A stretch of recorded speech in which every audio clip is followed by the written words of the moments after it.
Senhores, sejam bem-vindos ao estudo da ilicitude, segundo elemento daquele conceito analítico de crime. A bem da verdade, nós estudamos a excludente ilicitude. Conceitualmente, nós teremos a ilicitude como a contrariedade ao direito que uma conduta resguarda. Mas o que nos importa para fins de prova são as causas que excluem essa ilicitude. E essas causas, ao menos as causas legais, são aquelas que estão previstas em lei, estão aqui elencadas no artigo 23, as gerais do nosso Código Penal. A primeira causa, o estado de necessidade. A segunda, a legítima defesa. A terceira, o estrito cumprimento do dever legal. E a quarta, o exercício regular de direito. São quatro, André, exatamente. Quatro causas legais gerais que são aplicadas a todo e qualquer caso, trazidas pelo nosso artigo 23 do nosso Código Penal. Logo em seguida, no seu único parágrafo, o artigo 23 permite a punição por qualquer excesso que tenha sido praticado no exercício de qualquer uma dessas excludentes. Olha o que o parágrafo único diz. O agente, em qualquer das hipóteses desse artigo, responderá pelo excesso doloso ou culposo. Mais para frente veremos os tipos de excesso extensivo, excesso intensivo, mas por hora eu só quero que você saiba que se o agente, ainda que esteja amparado por uma dessas excludentes, não poderá se exceder no exercício de nenhuma delas. Tá certo? Primeira excludente de licitude, estado de necessidade. Considera-se em estado de necessidade quem pratica o fato para salvar de perigo atual, que não provocou por sua vontade, nem podia de outro modo evitar, direito próprio ou alheio, cujo sacrifício na circunstância não era razoável exigisse. Eu queria pensar, antes de iniciarmos a exemplificação de casos de estado de necessidade, eu queria grifar, e peço que você anote no seu material, os requisitos para que esse estado de necessidade seja observado. O primeiro deles é que quem age amparado pelo estado de necessidade deve praticar um fato para salvaguardar, ou seja, para garantir um direito seu que esteja sob situação de perigo, esse perigo precisa ser atual, que não provocou por sua vontade, nem podia de outro modo evitar. Esse perigo ele pode colocar em risco o direito próprio do agente ou alheio de terceiro, e o sacrifício na circunstância não era razoável exigisse. Como assim, André? Bom, vamos trazer um exemplo aqui de estado de necessidade para que você possa enxergar. Imagine que determinado indivíduo está caçando, realizando a prática da caça ali em período determinado por lei, em período permitido, e ele acaba, ao invés de encontrar o animal que ele busca, um veado, não sei, talvez aí um animal, um tatu, um preá, um animal que costumeiramente é caçado aí na fauna brasileira. Ao invés de encontrar esse tipo de animal, o animal que ele buscava, ele encontra uma onça. A onça é um animal selvagem. Diante da presença do ser humano ali, ela vai atacar. Ela vai apresentar uma situação de perigo atual ao caçador. O caçador não provocou a onça, ou seja, não provocou a aparição da onça, não provocou a presença da onça ali. A situação de perigo representada pela onça não foi provocada pelo agente. E ele não podia de nenhum outro modo evitar. Essa onça oferece uma situação de risco a um direito próprio do caçador. Poderia ser terceiro se ele tivesse acompanhado? Sim, também. Seu filho que está acompanhado. Por que oferece? Porque a onça é um animal selvagem e pode. Que direito seria esse? Pode tirar a vida do caçador do seu filho que está ali com ele. Então ela oferece um perigo ao direito próprio à vida do caçador, bem como pode oferecer também risco à saúde, à vida do filho do caçador, que o acompanha. E na circunstância não era exigível o sacrifício da vida nem do próprio caçador nem do filho dele. Então, nesse caso aqui que eu trouxe para você, nesse exemplo, nós temos a situação de estar na cidade atendida, André? Sim. Estaria então o caçador autorizado a direcionar, a mirar a sua arma à onça e realizar um disparo fatal de modo a cessar essa situação de perigo atual? Sim. Estar na cidade estaria verificado. Percebeu? Então a onça representa uma situação de perigo atual que não foi provocada pelo agente, nem podia de outro modo evitar. A onça estampou na frente dele, ele não podia fugir. Se ele fugisse, a onça pegava. É o que a doutrina chama de cômodo de cessos, ou a saída mais cômoda. Aqui no estado de necessidade, se ela é possível, o agente deveria fugir, mas não tem como fugir. Se ele fugir, a onça pega ele ou pega a filha dele. Nesse caso, A onça também oferece uma situação de risco, de perigo, ao direito à vida do caçador, bem como ao direito à vida do seu filho, direito terceiro. E no caso não haveria a situação de se exigir o risco, o sacrifício, melhor dizendo, de qualquer um dos direitos. Se o agente, então, mata a onça, estaria amparado pelo estado de necessidade. Tá certo? Logo em seguida, o parágrafo 1º diz que não pode alegar esta necessidade quem tinha o dever legal de enfrentar o perigo. Aqui é uma ressalva que eu trago para os profissionais que atuam, né, que trabalham em profissões relacionadas a salvamento. Quem tem esse mistério, quem tem essa função, né, de realizar, de enfrentar o perigo, profissões que têm a ver com isso, bombeiros, médicos, salva-vidas, não podem alegar o estado de necessidade. Mas muita atenção, essa previsão, ela não exige, segundo a doutrina, ó, atos de heroísmo. Como assim, André, não exige atos de heroísmo? Olha, vou te dar um exemplo. O bombeiro, ele se depara com diversas situações de incêndio. Diante de uma situação de incêndio, ele tem a obrigação legal de enfrentar essa situação de perigo, porque ele assumiu aquele compromisso ao ingressar nas fileiras do Corpo de Bombeiros, de qualquer estado. Só que se eventualmente ele perceber que não há mais salvação para quem está ali dentro, e se ele entrar ali naquele incêndio de tamanhas proporções, ele só vai se tornar mais uma vítima, só vai virar estatística, ele não tem a obrigação de entrar naquele incêndio, porque a sua ação em nada mudará aquela situação de perigo. Então aquela pessoa que está ali dentro, sendo vítima do incêndio, ela não poderia, sob circunstância alguma, ser salva pelo bombeiro. Então o bombeiro não tem a obrigação de entrar. Ah, André, mas ele não tem a obrigação de enfrentar o perigo, logo ele não poderia alegar estar na cidade? Exato. Mas se a situação pudesse, permitisse a atuação dele.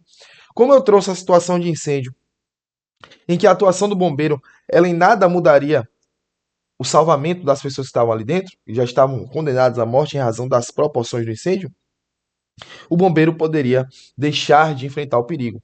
Poderia alegar estar na cidade para não entrar naquele incêndio, tá certo? Mas desde que a situação não permita a atuação efetiva do profissional, daquele que tem a obrigação de enfrentar o perigo. Ah, André, se o incêndio ali é um incêndio de pequenas proporções, que até coloca um pouco em risco a vida do bombeiro, mas não é algo que coloca a vida dele sem dúvidas em risco, ou seja, ele pode enfrentar aquele perigo. Nesse caso, o bombeiro tem a obrigação de entrar e realizar o salvamento, ou ao menos tentar realizar o salvamento, porque ele não pode alegar o estado de necessidade, porque tem o dever legal de enfrentar o perigo. Então vai depender das circunstâncias. Por quê? Porque essa previsão ela não exige atos de heroísmo. Tá certo? O parágrafo 2º vai dizer que, embora seja razoável exigir o sacrifício do direito ameaçado, a pena poderá ser reduzida de 1 a 2 terços. Olha que interessante. O que é que diz esse segundo parágrafo do artigo 24? Vamos lá. Segundo exemplo.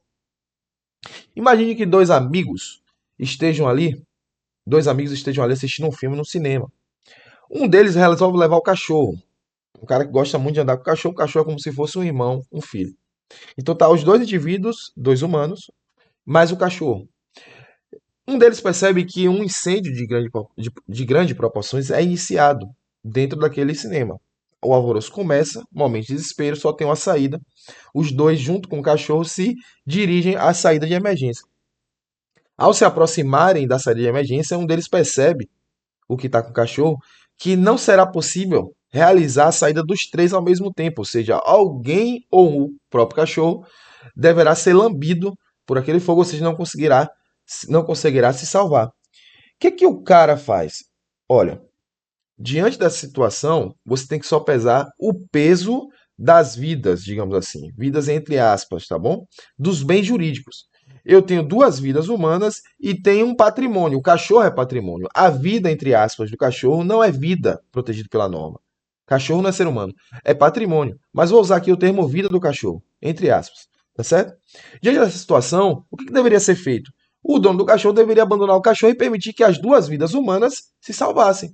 Mas o cara gosta muito do cachorro. O que ele faz? Ele vai lá e, em razão daquela proximidade, daquela dependência emocional que ele tem do cachorro, empurra o seu amigo para se salvar junto com o seu cachorro. Nesse caso, esse indivíduo que empurrou o amigo que para salvaguardar o patrimônio dele, que é o cachorro, teve que suprimir a vida de uma pessoa, ele vai poder alegar esta necessidade? Não vai poder. Porque não está necessidade, o bem jurídico, anote, o bem jurídico conservado, preservado, precisa ser igual ou maior ou de maior valor do bem jurídico sacrificado. E aí eu te pergunto, a vida, entre aspas, do cachorro tem valor igual ou maior do que a vida do ser humano? Não tem. Então, diante dessa constatação, o agente aqui, dono do cachorro, não pode alegar esta necessidade. Mas é possível, André, a redução da pena? Sim. É o que o parágrafo segundo traz para a gente. Embora seja razoável exigir-se o sacrifício do direito ameaçado, ou seja, a vida do cachorro, no nosso exemplo, a pena poderá ser reduzida de 1 a 2 terços. Ou seja, o juiz, se entender ali a proximidade, né? Se entender ali a dependência emocional que aquele indivíduo tem com o seu cachorro, ele vai aplicar a pena do crime de homicídio, tá certo? Não vai reconhecer esta necessidade, porque se reconhecer, esse indivíduo não ia responder por crime algum. Mas vai poder, vai permitir, vai aplicar a redução de pena que pode ir de um, de 1 a 2 terços. Tá certo? Tranquilo? Mas não tem esta necessidade aqui. Por quê? Porque o patrimônio não tem valor igual ou maior do que a vida. Ele não pode conservar um direito de menor valor em relação ao direito sacrificado. André, e se não tivesse cachorro? Olha que interessante. Se não tivesse cachorro, fosse só dois amigos lutando para conseguir sair daquele cinema em chamas, aquele que eventualmente empurrasse o outro para se salvar, ele estaria sacrificando um direito igual ao seu, ou seja, ele estaria sacrificando uma vida para salvar a sua própria vida, ou seja, os bens aqui jurídicos são de igual valor. Nesse caso, ele não responderia por homicídio. O estado de necessidade aqui poderia ser reconhecido. Eu não estou salvando um cachorro que tem valor menor que a vida de uma pessoa. Eu estou salvando uma vida em detrimento de outra. Nesse caso, o estado de necessidade seria reconhecido. O agente não responderia por homicídio. Ele não precisaria ter a sua pena reduzida aqui, não. Por quê? Porque ele não responderia pelo crime de homicídio. Não teria pena para ele. Ele teria a ilicitude da sua conduta excluída pelo estado de necessidade. Então perceba a diferença entre os dois exemplos. Tranquilo? Vamos lá. Esse foi o estado de necessidade. Um esqueminha rápido. Estado de necessidade é composto de quê, gente?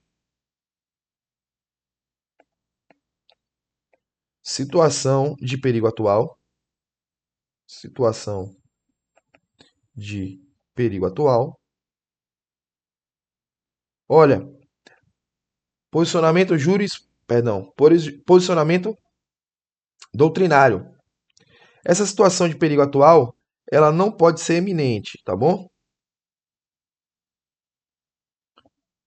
O dano pode até ser iminente, mas a situação de perigo ela tem que existir para o indivíduo alegar o estar nessa cidade.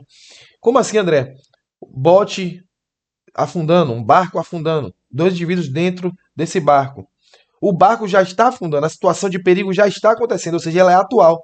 Agora o indivíduo pode, para ficar com o único bote salva-vidas, para ficar com o único colete salva-vidas, empurrar o outro no mar ou até tirar sua vida para conseguir salvar sua própria vida. Porque o afogamento, perdão, o risco de afogamento, o fato do barco estar afundando, é um perigo, uma situação de perigo atual, está acontecendo.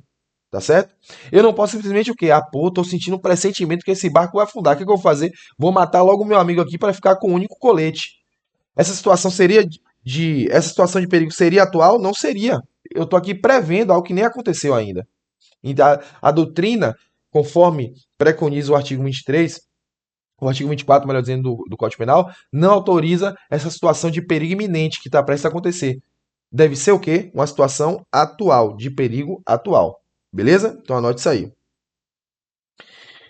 O direito, o direito preservado, conservado, ó, tem que ser, ó, maior ou igual, tem que ter maior valor ou igual valor do direito sacrificado. Lembra do exemplo que eu trouxe para você. O cara não pode sacrificar uma vida para salvar a vida, entre aspas, do cachorro. O cachorro é patrimônio.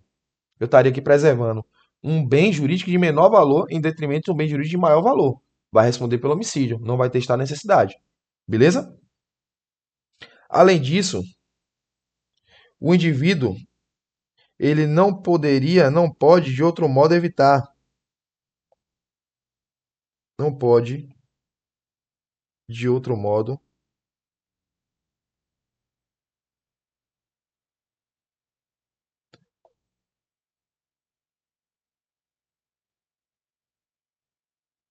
evitar a situação de perigo. Ou seja, o indivíduo ele não pode optar, ele deve optar pela saída mais cômoda, cômodo de senso, como eu trouxe para você. Vai acontecer diferente lá na legítima defesa. Mas, por exemplo, se o indivíduo sabe que tem dois botes, dois coletes de salva-vidas, suficiente para poder salvar a própria vida ou de outra pessoa, mas que o mais próximo está aqui diante dele, e para pegar o mais próximo, para não ter que correr até o outro, ele mata o companheiro, ele não vai poder ser beneficiado pelo estar nessa cidade. Porque havia dois coletes ali. Então, o certo a se fazer era pegar os dois, dar um para o seu companheiro e ficar com um e se salvar. Mas sabendo que há a presença de dois e mesmo assim mata, ou seja, poderia evitar a situação, o indivíduo não vai poder ser beneficiado por estar nessa cidade. E além disso, ele deve saber, né, deve ter conhecimento da situação de perigo. O agente deve ter conhecimento da situação de perigo. Isso aqui eu vou te dar um exemplo bem interessante. Olha, imagine que uma galera tenha se reunido para alugar uma lancha aqui no Porto da Barra, em Salvador. E aí todos estão ali confraternizando, só que um dos indivíduos ele guarda um sentimento de um sentimento homicida por um dos integrantes daquela galera, né? O que ele quer fazer? Ele quer aproveitar aquela oportunidade para tirar a vida de um dos indivíduos que está ali presente, que está ali presente naquela embarcação. Ele já tinha tramado tudo, levou uma arma para o interior da embarcação e esperando o momento certo ele saca essa arma e atira contra aquela vítima, aquela pessoa que ele queria. Acontece que no exato momento que ele faz isso, né? Ou melhor, a embarcação já estava passando por problemas mecânicos. O condutor da embarcação só não tinha avisado ainda. E a embarcação estava naufragando. Quando ele chega até a margem, ele percebe que isso aconteceu. E aí, para não responder pelo crime de homicídio, ele diz o seguinte: ó, eu só matei o determinado fulano, o determinado indivíduo, porque eu precisava garantir que eu pudesse me salvar. Eu só tinha avistado ali um colete salva-vida. Então, para mim, eu só poderia me salvar se eu tirasse a vida dele. Mentira, a intenção dele era outra. Só que ele usa dessa situação para poder deixar de responder pelo crime de homicídio e amparar ali falsamente a sua ação no estado de cidade. Só que eu te pergunto, ele sabia, embora verdade a situação de perigo, ele sabia que a embarcação estava naufragando? Não sabia. Então, se o agente não tem conhecimento dessa situação de perigo atual, ele não pode alegar o estado de necessidade. Nesse caso, ele responderia pelo homicídio também. Tá certo? Beleza? Anote uma coisa aí. O estado de necessidade, ele só pode, essa situação de perigo, ela só pode advir, ela não pode, melhor dizendo, para a gente resumir, ela não pode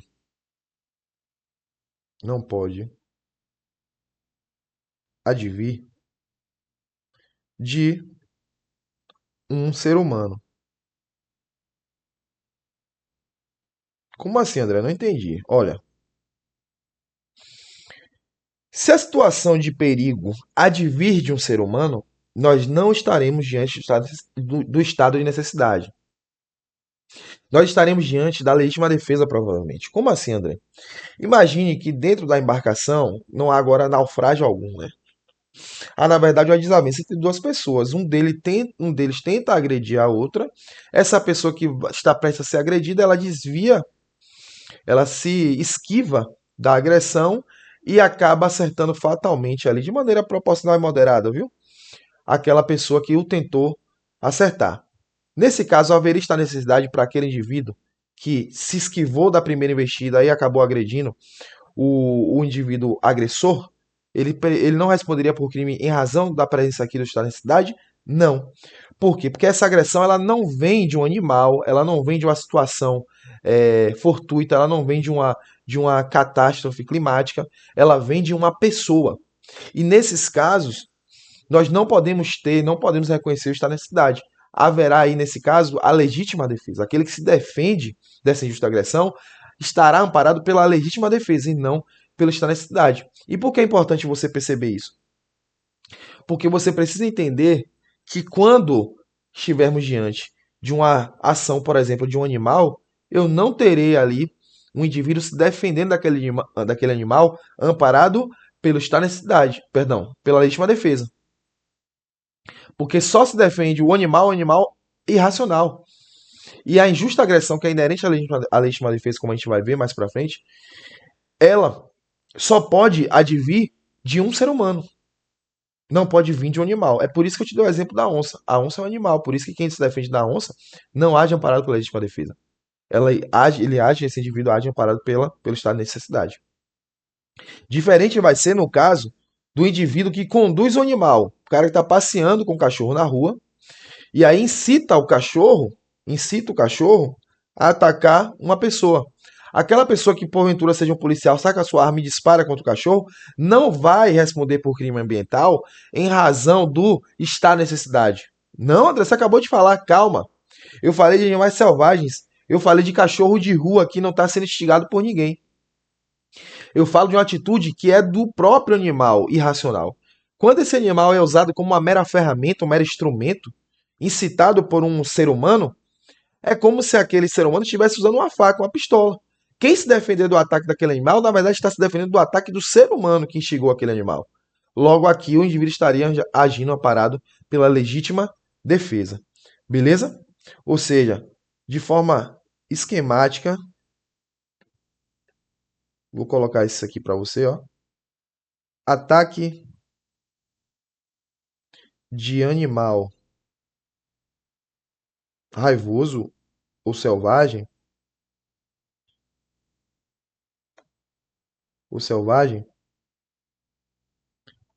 é estado de necessidade. Porém, se o ataque do animal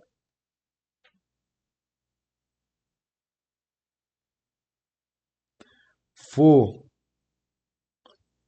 instigado, provocado, ó, instigado, provocado por ser humano, aí é diferente, meu querido, ó. Ser humano, aí é legítima defesa. E não é legítima defesa contra o animal, não, viu? É legítima defesa, ó, contra o ser humano que instigou, vou colocar para você não ter erro, que instigou o animal. Esse esquema é importante, viu? Isso é muito importante. Com base nisso aqui, você responde muita questão capciosa, que vai tentar te enganar nisso aí. Beleza? Com isso, nós fechamos o estado de necessidade, pessoal. Vamos estudar agora a legítima defesa. Próxima excludente, artigo 25. O que, que diz o artigo 25? Entende-se em legítima defesa quem, usando moderadamente dos meios necessários, quem usando moderadamente dos meios necessários, repele injusta agressão. Mesmo esquema agora está nessa cidade, ó. Atual, perdão, agora não. Repele injusta agressão, atual iminente, diferente do estar nessa cidade. Aqui a agressão pode ser atual ou iminente, lá o perigo tem que ser atual. Agora, mesmo esquema está nessa cidade. Repele essa justa agressão atual iminente a direito seu ou de outrem, ou seja, eu posso ter tanto estar nessa cidade em relação a direito próprio quanto a de terceiro, e aqui na legítima defesa também.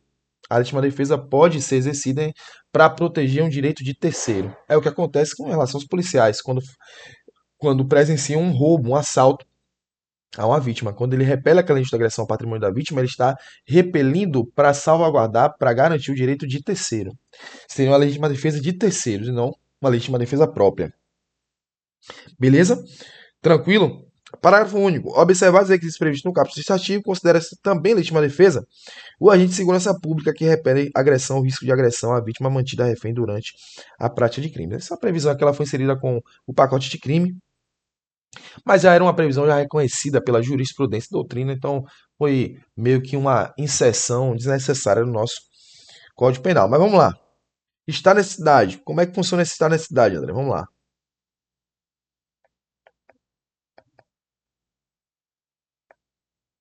Perdão. Legítima defesa.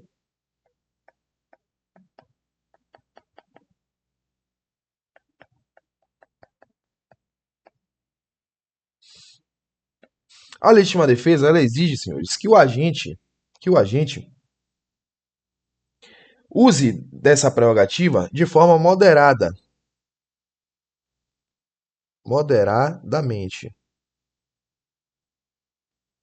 com os meios, dispondo dos meios necessários e disponíveis. Essa legítima defesa ela deve ser direcionada para a repressão da injusta agressão, para repelir a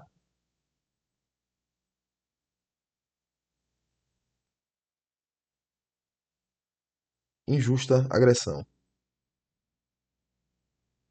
Essa injusta agressão, ela pode ser atual, como no estado de necessidade, ou pode ser iminente, aqui é diferente. Lembra que no estado de necessidade, a injusta agressão, ela não poderia ser iminente. Melhor dizendo, a situação de perigo atual, ela não poderia ser iminente. Ela só poderia ser o quê? Atual. Aqui é diferente. E essa legítima defesa, ela deve visar salvaguardar o quê? Direito próprio, ou seja, direito do próprio agente, que age amparado, ou de terceiros, assim como no estado de necessidade. Vamos por partes. Como assim, André? Imagine que você, na condição de policial militar, presencia ali a prática de um crime de homicídio, ou seja, o indivíduo está tentando matar outra pessoa. O que você faz? Você usando dos meios necessários da sua arma de fogo, por exemplo, de forma moderada, saca a sua arma e fala com o indivíduo, dá voz de prisão. O cara teima em continuar com a sua empreitada criminal. Você vai esperar o quê? O cara tirar a vida de uma pessoa inocente? Você vai disparar contra ele, levando inclusive ele à morte. Você aqui agiu para salvaguardar a vida de uma pessoa, em detrimento da vida de um criminoso. Você agiu de forma moderada? Sim, não havia outra forma. Usou dos meios necessários? Sim, foram os meios ali dos quais você dispunha naquele momento. Para repelir injusta agressão? Sim. Não existe um motivo idôneo para tirar a vida de outra pessoa. O próprio Estado não pode, salvo em caso de guerra declarada, mas em regra não pode. Então não existe esse motivo idôneo. Então o indivíduo que tenta tirar a vida de outro está praticando a injusta agressão. Essa injusta agressão, ela é atual ou iminente? Ela é atual. O cara tá apontando a arma já, tá prestes a puxar a tecla do gatilho, tá certo? Poderia ser iminente? Poderia. Você tá percebendo que o cara vai te assaltar, o cara tá com o volume da cintura. O cara tá olhando pra você, esperando o momento certo pra te assaltar. O que é que você faz? Se é policial militar, você saca a arma antes dele. A injusta agressão agora, ao seu patrimônio, é iminente, ela tá prestes a acontecer. O que é iminente, ó? Pra quem não sabe, prestes a acontecer. Nesse caso aqui, você não precisa esperar. Na legítima defesa, você não precisa esperar. Você pode sacar sua arma e realizar a prisão em flagrante. Você pode sacar sua arma e se o cara tentar sacar também, você pode disparar contra ele. E ainda assim você estará amparado pela legítima defesa. Porque a situação de justa agressão ela não precisa ser atual. Ela pode ser atual, pode, mas pode ser iminente também. Beleza?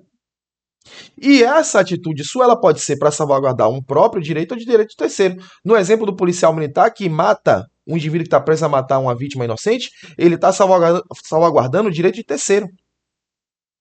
Ele está agindo em legítima defesa de terceiro. No caso do policial militar na folga que saca sua arma para evitar que seja assaltado ou morto por um criminoso que o reconheceu, antes do indivíduo, do criminoso sacar a arma dele, ele está agindo agora em legítima defesa de direito próprio, da própria vida. Em legítima defesa própria. Percebeu? Então pode ser direito próprio agente ou direito de terceiro. Tá certo? Esse é o estado de necessidade. Aí eu lembro aos senhores do caso do cachorro. O cachorro que é usado como instrumento. O cara tá passeando, vê o seu algoz, o cara que roubava seu lanche durante o ensino fundamental inteiro. Hoje ele tem um cachorro bem treinado, um cachorro, um pitbull. O que ele faz? Ele incita o seu cachorro para atacar o seu algoz, o bullying. O que o cara faz? O cara que vai estar tá sendo prestes a ser atacado pega um pedaço de pau e atira no cachorro para espantar o cachorro. Aí eu te pergunto, se esse cachorro vier a morrer, o indivíduo que pegou o pedaço de pau para se defender, ó, defender entre aspas, daquele ataque, ele vai responder por algum crime? Não. Mas não vai responder porque estará amparado pelo estado de necessidade ou pela legítima defesa? Aqui será pela legítima defesa. André, como assim? Legítima defesa em relação ao cachorro? Não. Em relação ao dono do cachorro que instigou o cachorro. O cachorro é mero instrumento. É como se fosse uma arma, uma faca, na mão daquele cara que instigou. Tá certo? Ah, sou um cachorro de rua, André. Ninguém instigou. O cachorro de rua é raivoso, quer me atacar. Se você tirar a vida daquele cachorro, você não vai responder por crime ambiental, porque agora você está agindo amparado pelo estado de necessidade. Ninguém instigou o cachorro. O ataque do cachorro foi em razão da sua irracionalidade. O fato dele ser um animal abandonado. Agora ele não é instrumento de nada. A vontade, digamos assim, é própria. Nesse caso, você não responderá por crime ambiental se matar esse cachorro de rua em razão do estado de necessidade. Beleza? Então perceba essa sutil diferença aí. Tranquilo? Tranquilo, senhor. Vamos falar de excesso?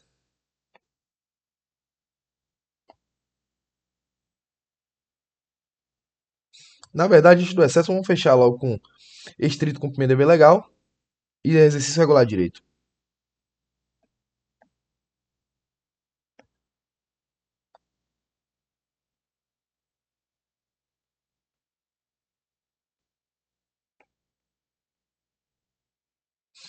O que é estrito cumprimento de dever legal? Senhores, dever legal é um dever, ó, na maioria das vezes, imposto por lei.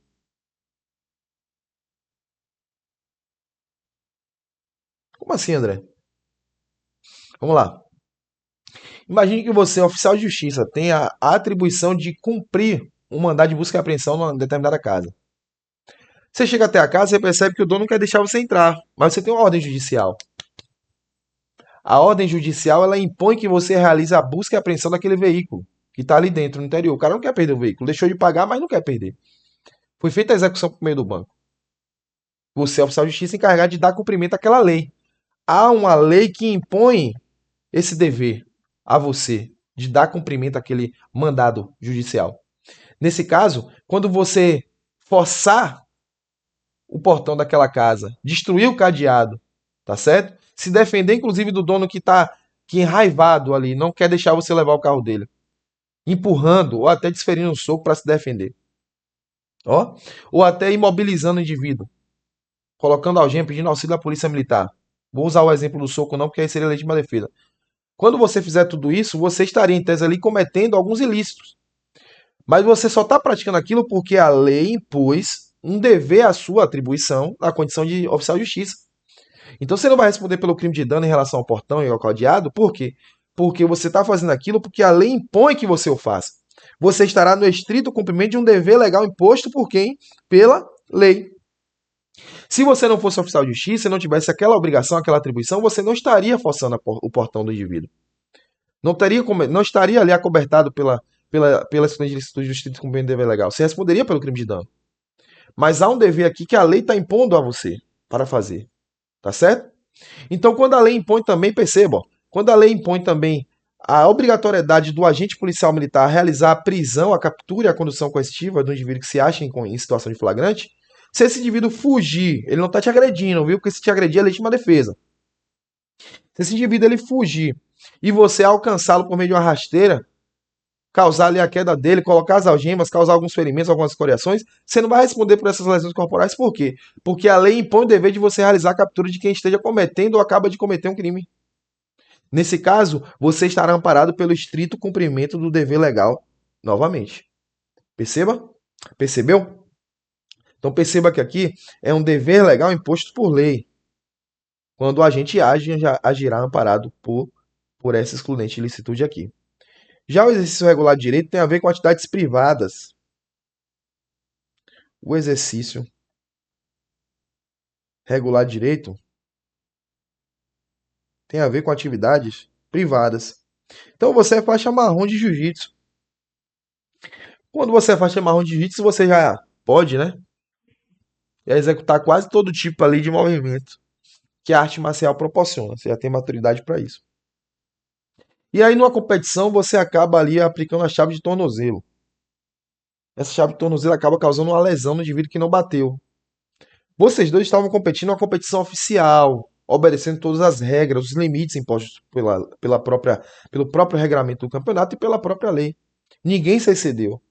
Essa lesão que foi causada aconteceu porque vocês estavam numa atividade que oferece esse tipo de risco. Quem causou essa lesão vai responder por lesão corporal? Não vai, por quê? Exercício regular de direito. É uma atividade que é facultada a toda e qualquer pessoa. Se estiverem ali dentro dos limites legais, não há que se falar em crime também. A conduta, embora seja típica, ela não vai ser o quê? Ilícita. Tá certo? Esse é o exercício regular de direito. A gente também usa como exemplo aqui o competidor de boxe, uma competição de boxe, né, que causa lesões após alguns socos no seu adversário. Tudo isso seria manifestação do exercício regular de direito. Outro excludente que não permitiria ali a punição, por exemplo, pelo crime de lesões corporais. O cara se excedeu. Há muito tempo vem trocando farpas e provocações com aquele indivíduo. Subiu no octagon, o cara tava ali já desacordado, começou a pisar na cabeça do cara. Se excedeu. Vai ser amparado pelo exercício regular de direito? Não.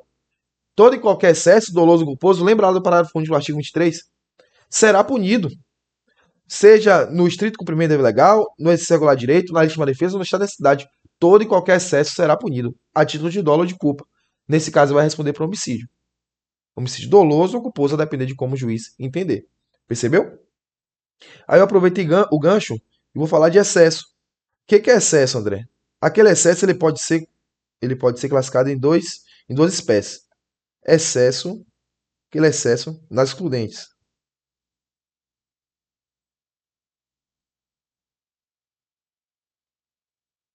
O primeiro pode ser intensivo, um excesso intensivo. O segundo pode ser um excesso extensivo. Vamos lá. O excesso intensivo ele tem a ver com a escolha dos meios para repelir a injusta agressão.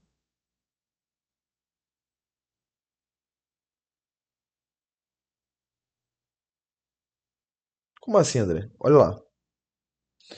Imagine, esse exemplo trazendo na obra do professor Cleber Masson. Imagine que o indivíduo ele está ali numa luta de rua, tem um cara tentando agredi-lo, ou melhor dizendo, tem um cara tentando forçar. Vou trazer um exemplo mais para a nossa realidade. Tem um cara desarmado, um morador de rua, em estado ali, evidente estado de debilidade mesmo, desesperado para poder saciar o seu vício na droga, no crack, tentando forçar a entrada do seu carro. Ele não vai conseguir, né? E ainda que ele conseguisse, imagine que você saca a sua arma e dá um disparo na cabeça do cara. O cara não tem nem a oportunidade de falar alguma coisa para você. Perceba aqui que você errou, pecou, se excedeu na escolha do meio para repelir aquela injusta agressão. De fato, você poderia agir para evitar que o cara suprimisse, furtasse ali, subtraísse alguma coisa do seu patrimônio, seja o próprio carro ou alguma coisa no interior do veículo. Mas você não poderia, em razão daquela situação, pegar sua arma e dar um tiro fatal na cabeça do indivíduo. Aqui tem excesso. Eu vou responder, André. Eu vou responder pelo crime nesse caso? Vai responder pelo crime, vai responder por homicídio. Porque o seu excesso, ele nasceu ali na escolha do meio eleito por você para poder repelir aquela injusta agressão que existia, que era atual. Mas o excesso aconteceu aqui na escolha do meio necessário, do meio para repelir aquela injusta agressão. Vai responder pelo excesso? Vai. E o excesso vai ser intensivo por quê? Porque o erro, ou melhor, porque o excesso ele está aqui na escolha dos meios que o indivíduo acabou escolhendo para repelir a injusta agressão. Você poderia fazer o quê? Você poderia tirar aquele indivíduo de perto do seu carro, tentar desferir um soco, dois, ligar para a polícia, né? Até um disparo de advertência, em alguns casos, não vai ser considerado crime de disparar de arma de fogo, a depender das circunstâncias, tá bom? Temos decisões judiciais nesse sentido. Mas não poderia simplesmente dar um tiro fatal na cabeça daquele debilitado. Um tapa ali naquele cara resolveria. Você não pode pegar a arma e simplesmente tirar a vida dele. Então, quando o excesso ele acontece na escolha dos meios, nós temos um excesso intensivo. Já o excesso extensivo, ele acontece quando? Ele acontece quando a situação, quando a ação, a repressão, na verdade, a injusta, a agressão, ela ultrapassa, ultrapassa o limite do necessário. E André, não entendi não, calma, você vai entender. Aqui você até escolhe, você até elege o meio necessário e suficiente para repelir a injusta agressão. Imagina o mesmo exemplo. Você agora não deu um tiro fatal no indivíduo, não. Você não se excedeu intensivamente. Você pegou o cara, simplesmente deu um empurrão nele, ele caiu no chão. Depois que ele caiu no chão, o cara tá num evidente estado debilitado. Ele não consegue nem levantar mais. Ele não está mais oferecendo perigo ao seu patrimônio. Ou seja, a situação de injusta agressão, ela já foi cessada. Já não existe mais. Só que aí, por raiva daquele cara, aproveitando que ele é mais fraco que você continua agredindo. Isso era um soco, um pontapé, um chute. Começa a criar diversas escoriações no indivíduo. Você vai perceber que nesse caso aqui, você estará excedendo. Mas o excesso será extensivo por quê? Porque o excesso extensivo ele não se dá na eleição do meio que você acaba escolhendo para repelir a injusta agressão. Você escolheu o meio certo. No primeiro momento, você só empurrou o cara e fez cessar a injusta agressão, seu patrimônio. Só que você, mesmo depois de cessar essa injusta agressão, você continua agredindo o cara. Você continua agindo quando não precisava mais. Então, o excesso extensivo, ele acontece quando o indivíduo, mesmo depois de cessada a situação de justa agressão, continua a tentar repelir uma justa agressão que não existe mais. Ou seja, ele continua agredindo o indivíduo. E aí, pasmem, olha o que acontece. Aquele indivíduo que estava no primeiro momento agredindo injustamente um bem de terceiro, ele passa a ser agora legítimo para agir em legítima defesa também. Ou seja, o indivíduo que está sendo agredido, o mendigo, ele poderia levantar e, se possível, te agredir e ele não seria responsabilizado pelo crime de lesão corporal. Porque com você que está se excedendo agora, ele pode se defender do seu excesso. Percebeu? Então, o excesso intensivo, ele mora na escolha dos meios. Já o extensivo, o cara escolhe até o meio correto. O meio foi correto, empurrou, tá bom? Só ameaçou com a arma, o cara saiu. Mas depois de cessada a injusta agressão, ou depois de cessada a injusta agressão, o excesso extensivo, ele entra na jogada. Cessou a injusta agressão, continuou ainda agredindo, o excesso agora vai ser extensivo. Beleza? Aqui no excesso intensivo, a injusta agressão ela está acontecendo. Mas o meio que você escolheu não é adequado. Esses são os tipos de excesso, segundo a doutrina do direito penal. Tá bom? Beleza? Todo e qualquer um deles vai ensejar a punição do indivíduo que vier a se exceder, dolosa ou culposamente. Senhores, esse foi o estudo das excludentes de ilicitude. No próximo bloco, nós estudaremos as excludentes de culpabilidade, para a gente fechar essa parte geral do Código Penal e ingressarmos nos crimes em espécie, tá certo? Agradeço a presença de todos e até mais.